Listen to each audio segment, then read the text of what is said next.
Welcome to Lesson 21 in Through the New Testament in Ancient Greek for Absolute Beginners. My name is Helena Stay, and I'm your guide as we read through the New Testament in its original beautiful language, the language of ancient Greece, which coincidentally was called Helleniste. Because each lesson will build on previous lessons, be sure to start with Lesson 1.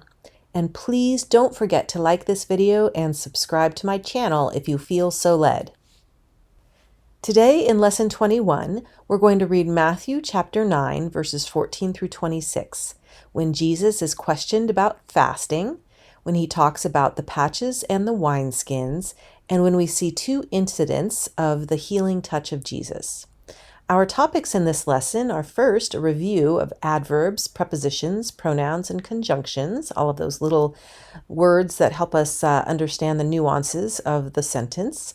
And then we're going to look at three adjectives and how you decline them in the masculine, feminine, and neuter. Those are nέos, which means new or fresh, kαίνος, which also means new or fresh, and palleios, which means old or ancient.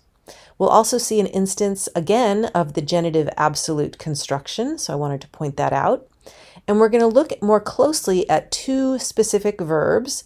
The first is ἔρχομαι, which means I come, and we're going to see that in the middle present as well as the middle future. It's one of those middle-only verbs, a verb of motion. And then we're also going to look at the verb sώζω, which means I save or I heal. And that we're going to take a look at in the present indicative active as well as the present indicative passive and the future indicative active and the future indicative passive. Let's go ahead and read verses 14 and 15.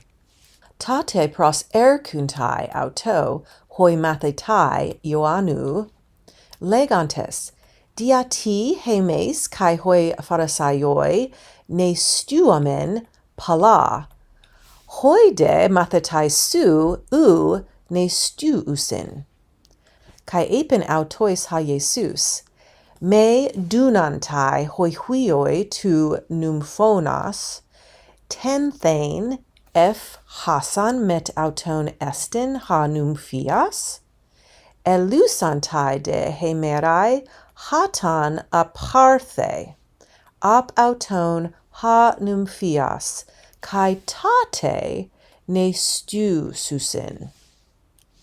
Before reviewing our small words, the pronouns, adverbs, prepositions, and conjunctions, I wanted to just review the pronouns real quick. Now, of course, this is going to look very confusing because we haven't talked about this in quite a while.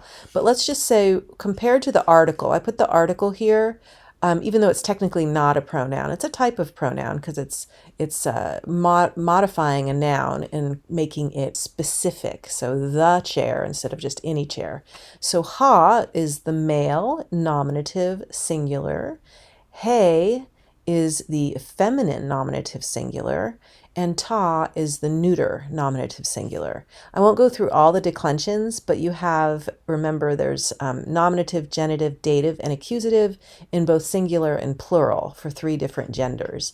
So that would be 24 different forms here. A lot of them are the same, like we know that the neuter, nominative, and accusative are the same.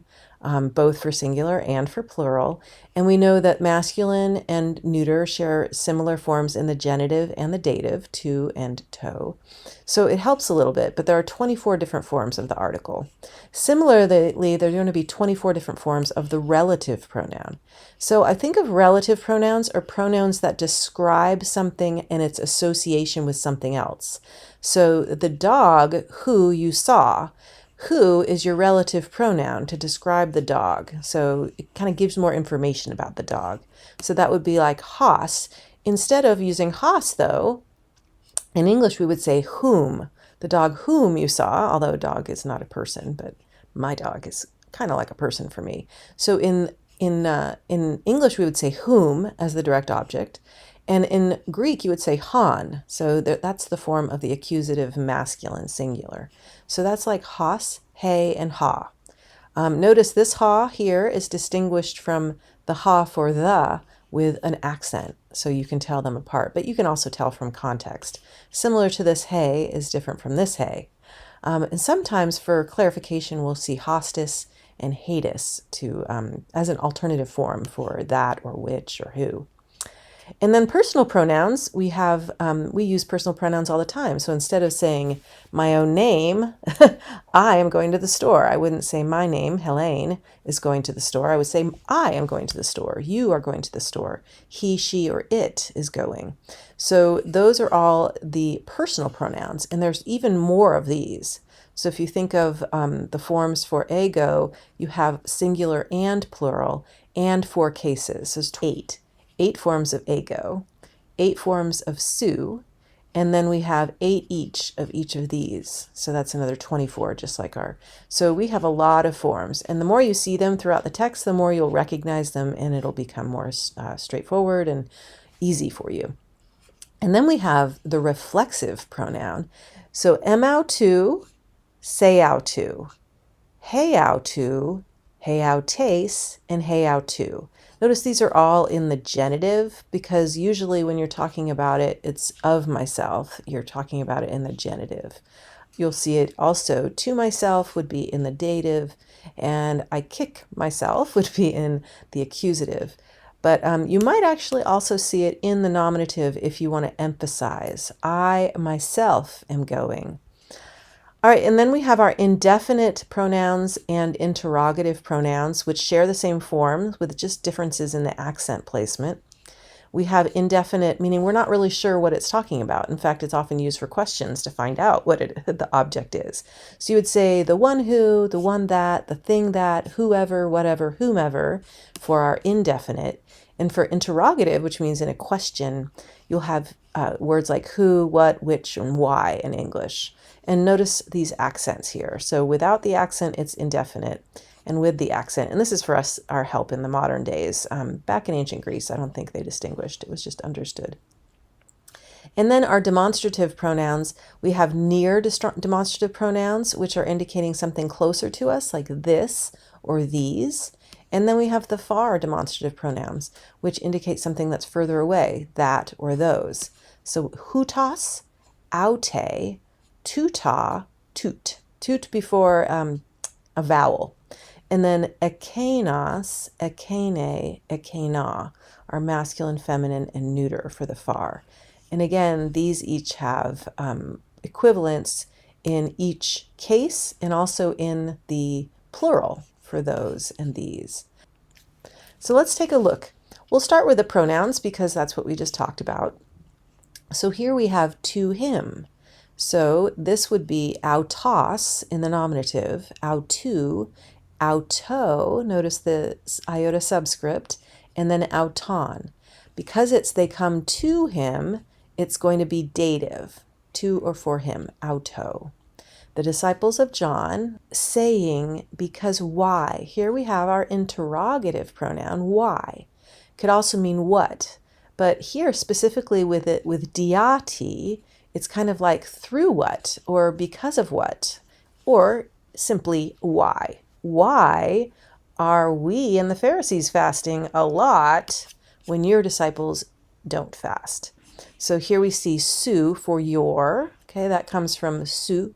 Sigma upsilon becomes sigma omicron upsilon for the genitive, and then sigma omega, just like this omega with the iota subscript and the circumflex accent, when it's to you or for you, and then son for the accusative. All right, to them, he said to them, autois. So here, auto, for the plural nominative, it would be autoi, then auton, then autois for dative, and then autus, omicron, upsilon, sigma for accusative plural. And now we'll move to the next line here. So F Hassan is as long as, F Hassan. This is a relative pronoun. Here it is. Hassan would be the form of the accusative masculine singular. Hassan, accusative masculine singular relative pronoun. So as long as the bridegroom is with them. With them, auton, we see is genitive masculine third person plural. And after met, which we'll talk about more in just a sec, you use genitive with them in this situation when they're next to each other, in each other's company. And then from them uses the same genitive masculine third person plural. After apa, you have auton. All right, so let's now take a look at the adverbs. We have tate twice, then, and down here, then. So it's giving you an indication of the flow of time and what's happening. Then John's disciple came to him. Here it's actually present, but this is historical present, right? It's telling a story that happened in the past, but it's using the present tense. And then down here, and then they will fast. So once the bridegroom is taken away, then tate, they will fast. Ne stuo, by the way, is the verb I fast. All right, some other ones. Interestingly, we have both u and may used with indicative verbs. So here we have a present indicative active, fast, they fast. And here we have can, so to be able. Dunantai. So that is a middle only verb. So they put middle / passive because it's the same endings as the passive. But here it's also indicative. So why would you use may with an indicative here? Whereas usually it's u. May is usually only used with non-indicative verbs like participles, subjunctive, infinitives, imperatives, anything except indicative. Here, this is an example of when you do use may with an indicative, and that's when it's a question and you expect the answer to be no. So you can think of may rhyming with nay. So if somebody starts a question with may instead of oo, they're expecting that the answer is no. So basically Jesus is saying to them, can the groomsmen, so the sons of the bride chamber, I think that's another word for the groomsmen, can the groomsmen mourn as long as the bridegroom is with them? So obviously no, they're not going to mourn. They're sure still excited. He's with them. But once he's taken away, then they can mourn. So this is an example of a question that's expecting a nay answer. So that's why it's using may. All right, let's look at the prepositions. Dia means through or by, and it changes meaning depending on what's following it. So in this case, it's followed by an accusative neuter singular, which is more the because meaning, dia ti. Because of what? Because of what are they fasting? And that you don't have to fast. And then let's look over here at epi. Epi changes to ep with epsilon pi before a smooth breathing vowel, but it changes to f because it kind of takes on the h sound, the h sound, from that rough breathing sound, Hassan. So ep Hassan becomes f Hassan. So it flows, doesn't it, better? Instead of ep Hassan, you just do f Hassan, f Hassan. And then as long as is just an expression, f Hassan. Doesn't really follow, isn't followed by a noun, but is followed by this preposition with him or other types of constructions. But here we see f Hassan, then the preposition meta, which abbreviates to met before a smooth breathing vowel.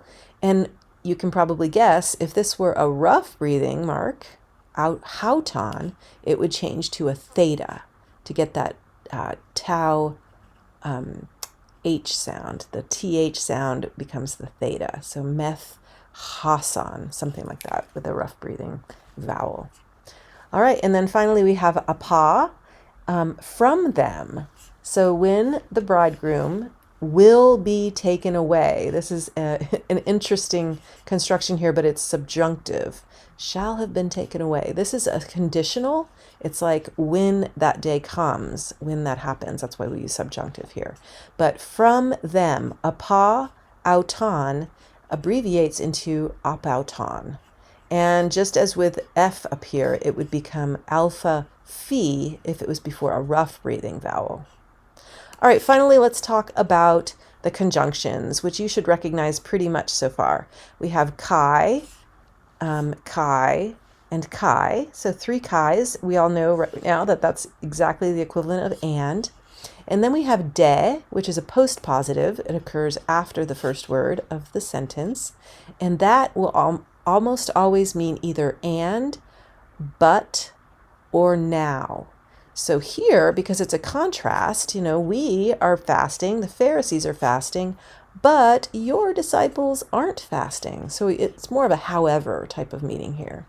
And then down here again, however, the first phrase is talking about when the bridegroom is still with them, but the days will come. So this is more of a but or a however meaning. Really just needs to look at the context for the day. And then finally we have this haton, which means when, haton. Don't see that one as often, so that might be a little bit harder to remember. So new in this is haton, Hassan, as long as, and when. Let's take a look at this verb έρχομαι. So we have έρχομαι is here. It doesn't look like έρχομαι. Elusantai, that's the future. And here this is pros έρχονται. Pros έρχομαι is the lexical form. So έρχομαι by itself in all its forms occurs 637 times in the New Testament. Whereas these other forms, pros έρχομαι occurs 86 times. And eis έρχομαι, I enter, using this eis prefix, it makes sense. I go into, I come into. That's 194 occurrences. And then ex έρχομαι is I exit or I come out. That's 219 occurrences. So we have about 1,000 occurrences of these verbs. So this is really important to learn the forms, even though they're a little strange. So here we have present, indicative, middle, and they put a /p because it shares the same endings as passive. But it's really called middle because it has the same meaning as an active verb. So John's disciples come to him. It's not like they're being anything's happening to them, but in a way it kind of is, because a verb like this, come, is like a verb of motion, is almost like the person who's doing the motion is doing it to themselves. So it's almost like a reflexive type of idea. So they come themselves, so they move themselves to him. So that's kind of why it has these middle passive endings. We'll talk about that on the next slide. And then here we have a future indicative middle. And again, it's always going to be middle. I'm not sure why they don't put passive, like the /p here also, because it shares the same endings as passive forms. But the days will come, or days will come, when the bridegroom will be taken away from them. So elusantai. Let's understand a little bit better why it has those endings. All right, so let's first look at the verb luo.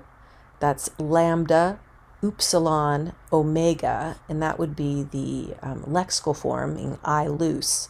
But let's look at it in the passive mode. Remember, passive is when the subject is receiving the action. I was loosed, so that would be luamai. You were loosed, lue. He, she, it was loosed, luatai. We were loosed, luamatha.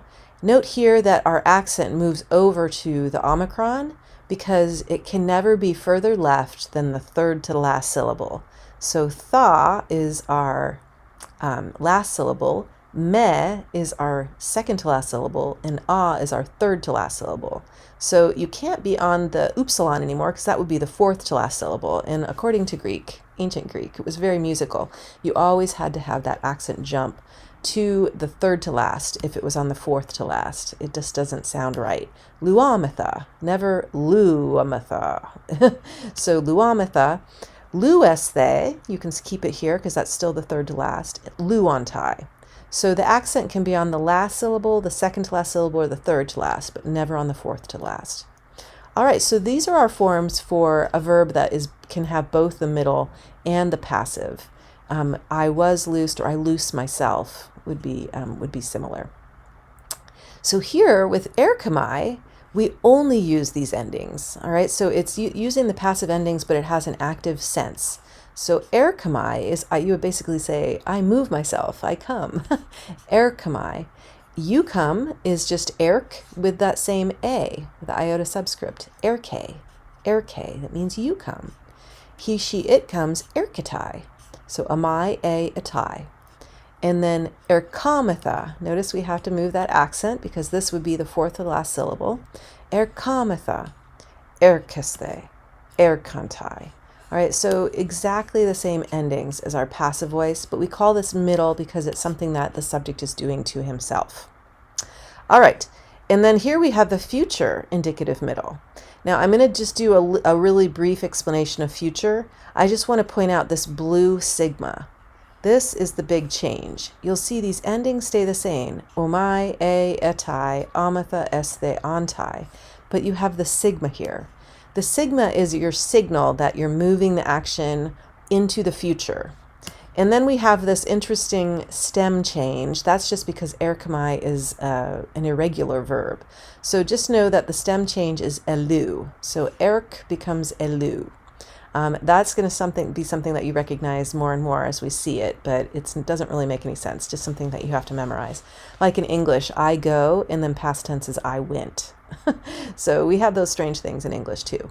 All right, elusomai, eluse, elusitai, elusomatha, eluseste, elusontai.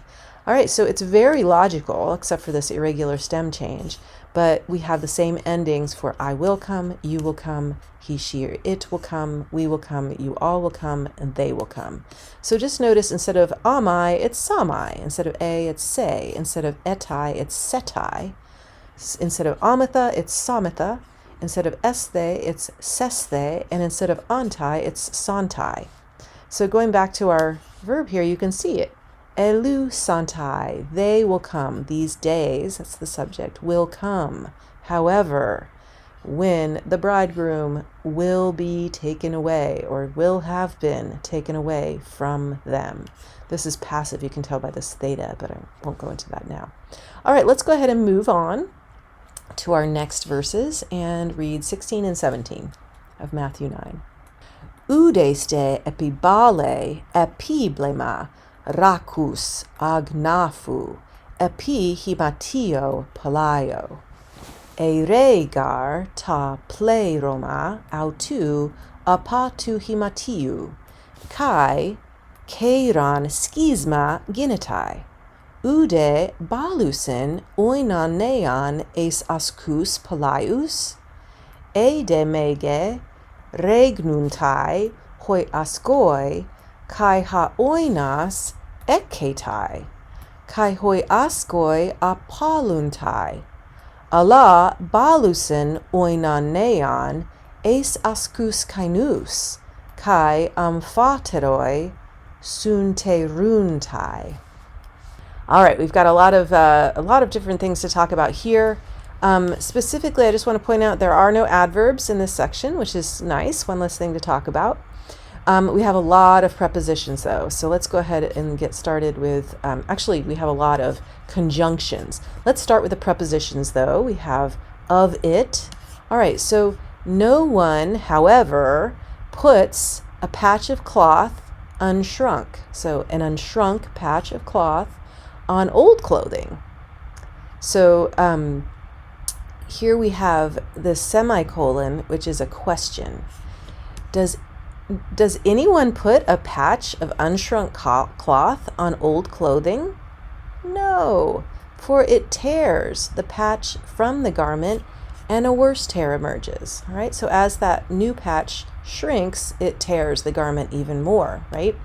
All right, so the patch of it, so of the garment's patch, autu. And then I believe that's our last pronoun. Yay. All right, let's take a look at the conjunctions now. So we see de here, and we talked about how it sometimes means however, because he wants to talk about in relation to what we just talked about. He wants to have a contrast. I mean, you wouldn't sew a new patch on old clothing. So in our last section, we talked about fasting. So Jesus is talking about the old coming with the new. So we have a new bridegroom here that deserves a new rules, I guess you would say. So, or a new situation is kind of what it is. You don't want to apply old situations onto new situations, or what you would do in an old situation onto a new situation. So here we have a contrast. So as opposed to what you're suggesting, that we fast while the bridegroom is here, let me ask you this question. However, does anybody put brand new patch of unshrunk cloth on old clothing? All right, and then here for, gar, is another way of saying because the patch is just going to shrink and tear away and make a worse tear. Here, this tear, schisma, is where we get the word schism in English. And now we have nor, so u de combined together, u de. Nor would they pour new wine into old wineskins, right? So wine has an effect on the wineskins that makes it old. So if it's already an old wineskin, it's going to burst. It's going to cause it to break because of probably the continuing fermentation of that wine, creating more air. But a brand new wineskin can absorb that air and shrink as it does it and kind of get tightened. All right, if now lest, that's kind of a strange translation. Easier to just translate this whole thing together. Edemege means otherwise. So instead of just saying if now lest, we can just say otherwise the wineskins burst and the wine pours out. All right, and here, look at this is another middle only verb, ekketai, and you can think of it as the wine pours itself out, kind of like a verb of motion. It's pouring itself out, which is, I guess, kind of makes sense. All right, and the wineskins are destroyed. Again, here's something that's middle and passive. Destroyed. It's destroyed. It destroys itself, even though it's not really destroying itself, but it gets destroyed by the pouring the new wine into it. But Allah, so in contrast, now this is probably a more emphasis on the but, and it goes at the beginning of the sentence as opposed to the de, which comes second. Allah balusin, this is from the verb balo, which also means to throw. So they throw the wine, they pour the wine, new wine, oinon neon, into new wineskins. So here this preposition ace is always followed by the accusative. Oh, I'm getting ahead of myself. Let's finish with this. One more conjunction, and both are preserved. All right, so they aren't both destroyed, but both are preserved. All right, and then lastly we have our prepositions. Epi on the clothing. Now, epi is one of those prepositions that changes meaning depending on the case of the noun following it. In this case, it's dative. And just from the context, you know that it's on the clothing, all right, on top of the clothing, on the surface of the clothing. Epi himatio, so that's the dative ending. And then we have apa, from the garment, so on the garment, from the garment. On is dative, kind of like to or for. Apa is genitive, away from or of.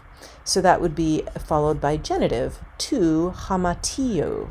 All right, so here it's just old clothing. We don't have to himatio on the old clothing, but referring back to this clothing that we were just talking about, putting the patch on, that's why we probably have this article, because it's specifically that garment. The patch will tail away from the garment, right? So that's that's a pa with a genitive, with an article to show a specific garment. And then eis askus palaius, into old wineskins. So into eis is always followed by accusative. And again, eis askus kainus, into new wineskins, again, accusative. All right, let's look at these adjectives, or all of the adjectives, first of all, in these two verses. First, we'll start off with oudes. No one, oudes. And that should sound familiar. That is the same as or ook or which is used to negate a verb. But here it's used to negate this adjective, oudes. And then agnafu is unshrunk. And I think this might be one of the only times it's used in the New Testament, maybe in another reference to this passage, but we won't look at that in more detail. And then palaio is the dative form of palaios, which I have up here. And then we have keiron, worse. That is a comparative, all right? So it's not bad, it's worse. It's worse, it's worse than worse. It's worse than bad. It's compared to bad, it's even worse. All right, and then we have neon, it's the accusative form of new. Palaios is plural masculine accusative. Neon again, accusative masculine singular, and kainos is accusative masculine plural. So you can see this ous is your masculine plural ending for the accusative. All right, so let's take a look at these adjectives in more detail. I'm only going to put 2 here, even though I pointed out 3. Neos and kainos both mean new or fresh. And interestingly, the neos was used for the wine, whereas kainos was used for the wineskins. So I'm not sure if neos is a better word for like something that's edible, fresh, but I don't know enough. But kainos was used for the wineskins. But they have the same ending, so I'm just going to do these 2, so you can see how they are pretty much the same. They just have different stems. So the stem here is palai, all right? So that's the black. And then we add to our feminine, this is our first declension endings. Remember, we talked about declensions of nouns last time. A, haste, a. Well, this should have an iota subscript. Excuse me, there's an error here. Ein, I, own, ice, us. And then for the masculine and neuter, you have the second declension endings. Os, u, o, on, oi, own, ois, us. And the same with a neuter, except you have this new on the ending of the nominative and accusative, and it's on the endings of the plural nominative and accusative. So palaion, palaiu, palaio, palaion, palaia, palaion, palaiois, palaia. All right, so that should be straightforward. All you have to do with a new adjective that's regular, in this case we have regular, not irregular, is just change the stem, but the endings are the same. Neos, neu, neo, neon, neoi, neon. Notice with neos, the accent's on the first syllable. So that moves over when you add a new syllable. It's not that the accent can't be on that second to last syllable, but this long vowel, the omega, actually counts as 2 syllables. So really it should stay on the second to last. So that's why it moves over, because the own counts as 2 syllables. Neon, neois, neos. Neye, nees, neye, yay, got the iota subscript. Neain, nei, neon, neis, neas.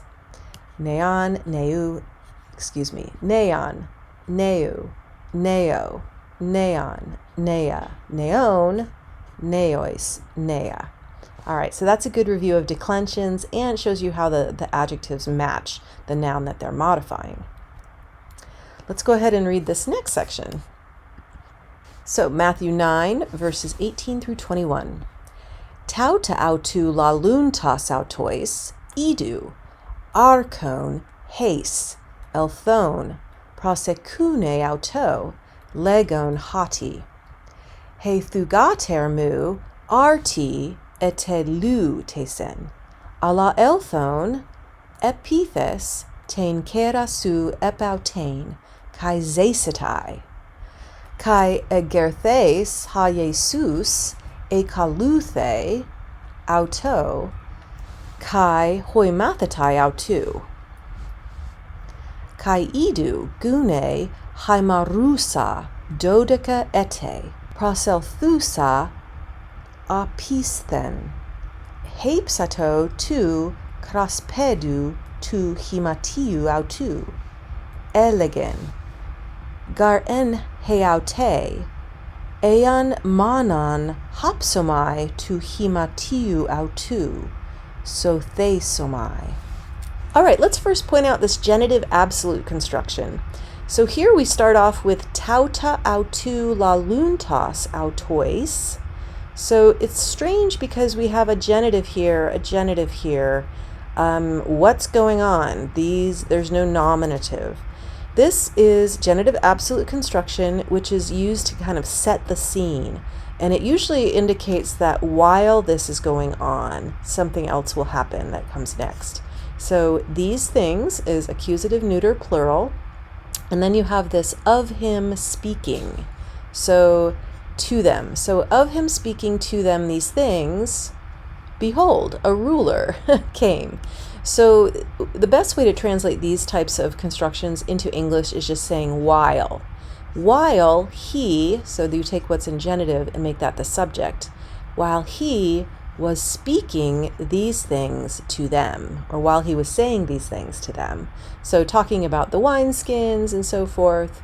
Behold, idu. This is an imperative, by the way.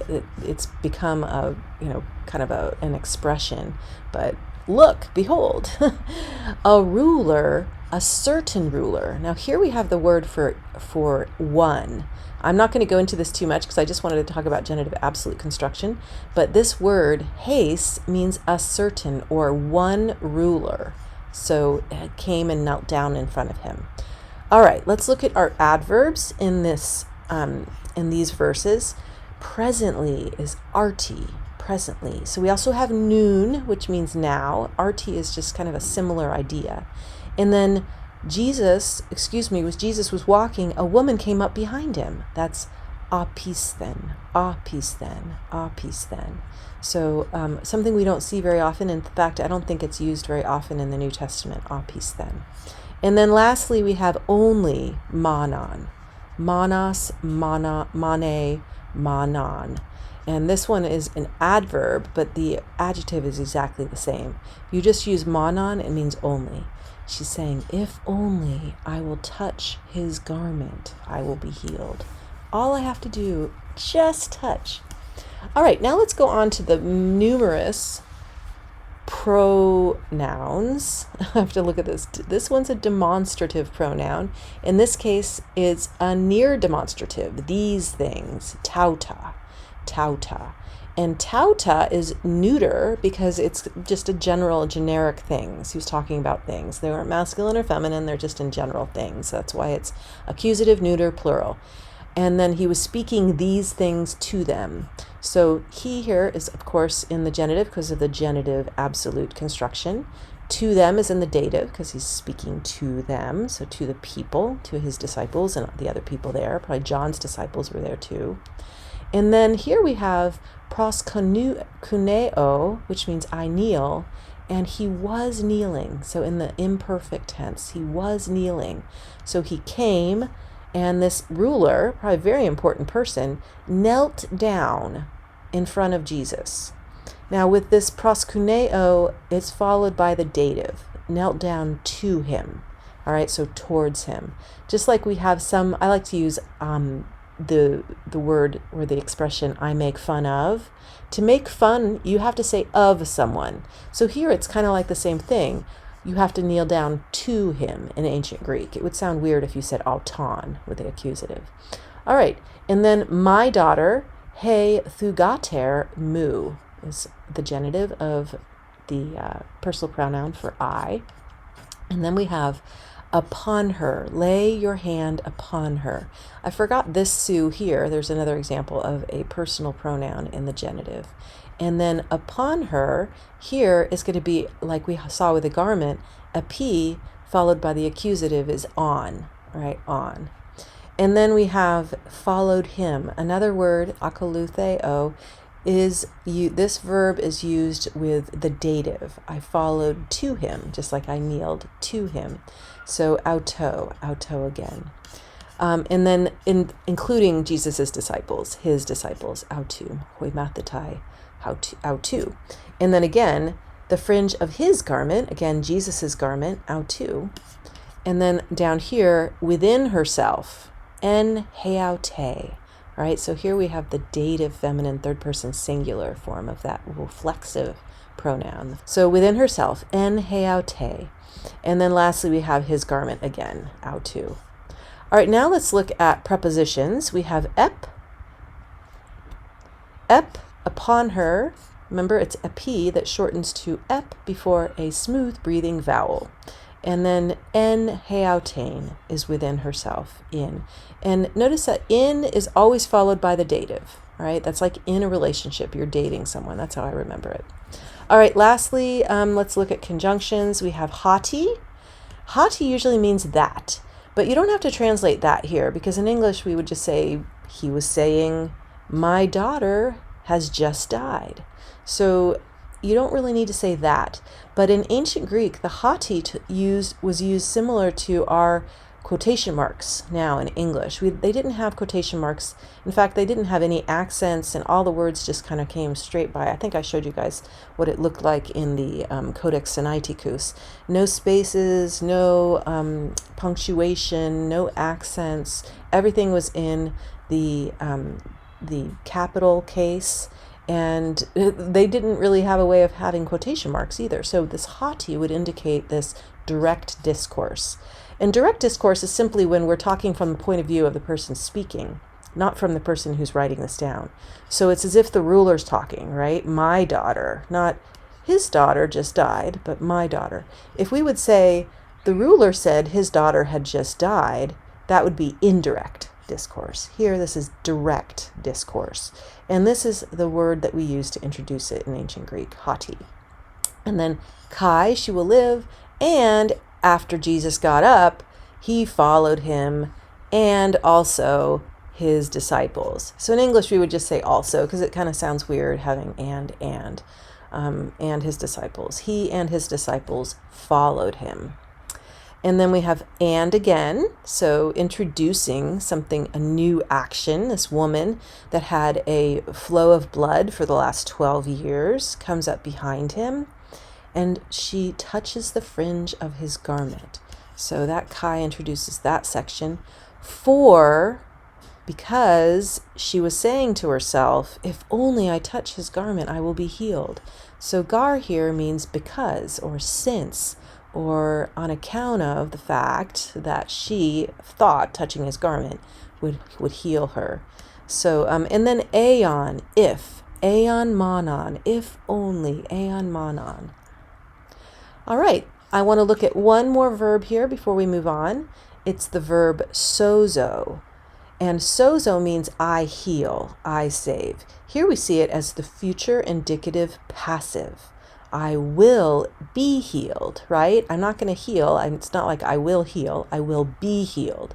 So thesomai. All right, sorry. I just want to throw this at you. Again, we'll start with luo, which is our basic verb. Luo, lues, lue. Luamen, luete, luusin. That's I loose, you loose, he or she looses. We loose, you all loose, they loose. And then we have I am loosed. We talked about this just recently with έρχομαι. Luamai, lue, luatai. Luamatha, luesthe, luantai. I am loosed, you are loosed, he, she, it is loosed. We are loosed, you all are loosed, and they are loosed.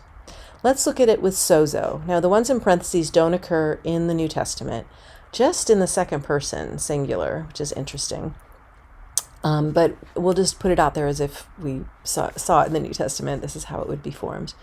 So sώζω is I save. Σώζεις, σώζε, σώζομεν, σώζετε, σώζουsin. So just like luo, we have the same endings. Now, if you wanted to put this in the present passive, I am saved, you use the same endings as here, luamai. Sozamai, soze, sozatai, sozamatha, sozasthe, sozantai. So notice amatha gets that accent again. So exactly the same endings, you just change that root, the so's. Now let's look at the future. We talked about the sigma indicating the future. All we do here is take our stem, so, and then the zeta is still here, but it combines with the sigma to just form a sigma. So instead of the sigma, omega, zeta, sigma, it loses the zeta because the zeta plus a sigma basically has the sigma sound. So you don't have to have the zeta there anymore. So. So sώζω is I save, so is I will save, all right? And then σώζεις, with that kind of hard Z sound, is you save. Σώζεις is you will save. Σώζε is he, she, or it saves. Σώσε is he, she, it will save. Σώζομεν is we save. Σώσομεν is we will save. Σώζετε, you all save. Σώσετε is you all will save. Σώζουσιν is they save. Σώσουσιν is they will save. So just adding that sigma sound, even if it becomes z to s, makes a big difference in the meaning. It goes from now to in the future. Now let's look at what happens with our passive. Sozomai becomes sothesomai. All right, so we don't replace the zeta here with a sigma, but we indicate the passive with thesomai, so thesomai. So we just, this blue thes is all that's added. So stays the same. The zeta becomes thes, thes, thes. So our I will be saved is sothesomai, as opposed to sozomai. Soze, you are saved, becomes sothese, you will be saved. He, she, it is saved becomes sothesetai, he, she, it will be saved. Sozometha, we are saved, becomes sothesometha, we will be saved. Sozesthe, you all are saved, becomes sothesesthe, you all will be saved. Sozontai becomes sothesontai, which means they will be saved. Awesome. So this is very complex, but it's a lot easier when you break it down to the stem, the sigma for the future, the thes for the future passive.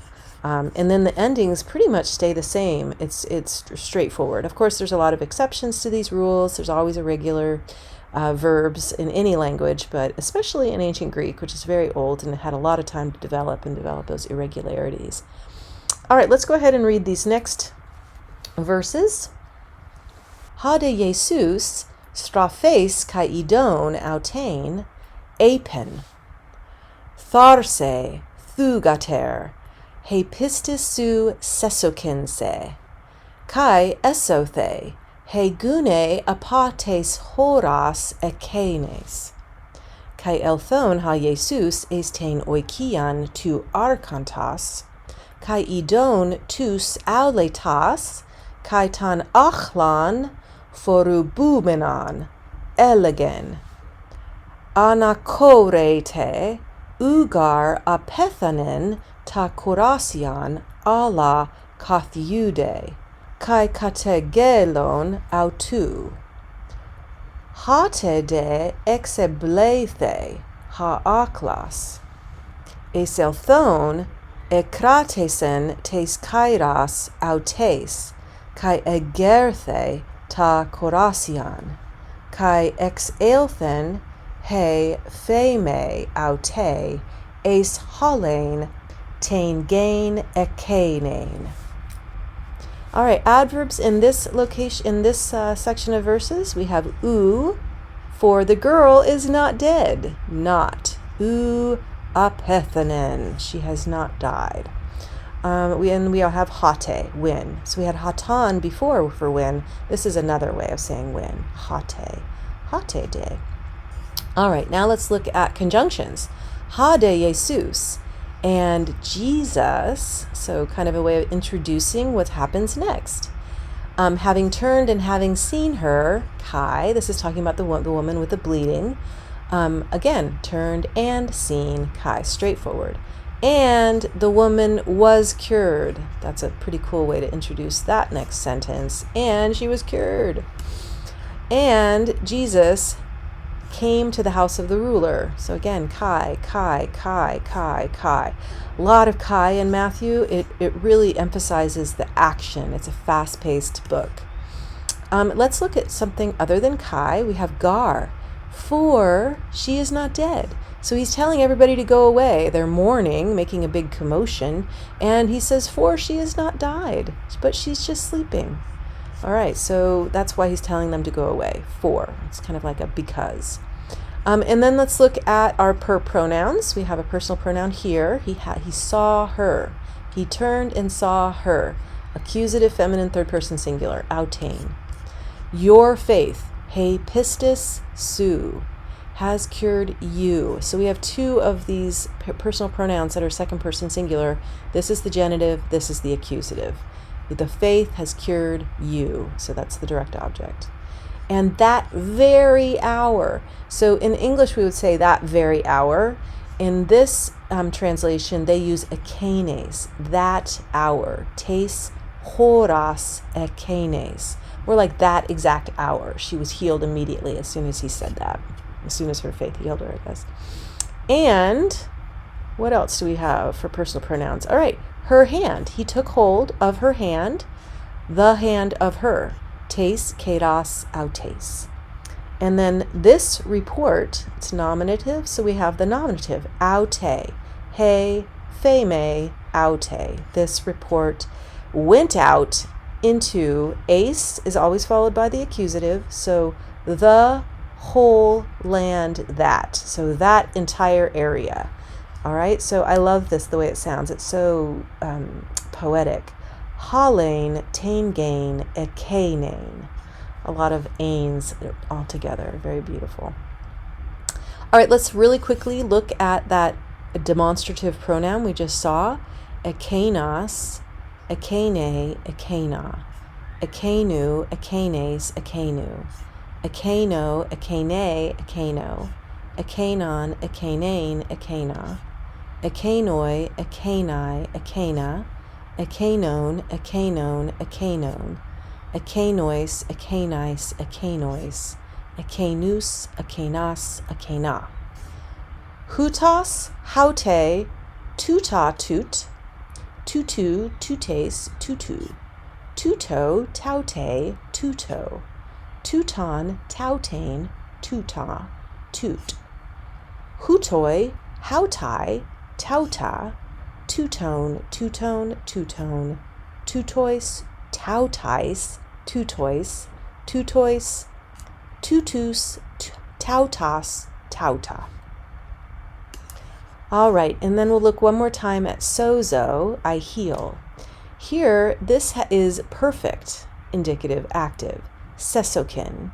Your faith has cured you. You are now well. So oftentimes the perfect is used for a situation where something has happened and it results in a new, better, different state.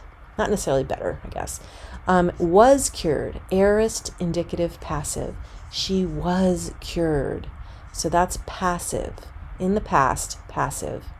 All right, let me just finish off by thanking you for joining us. This is the end of lesson 21.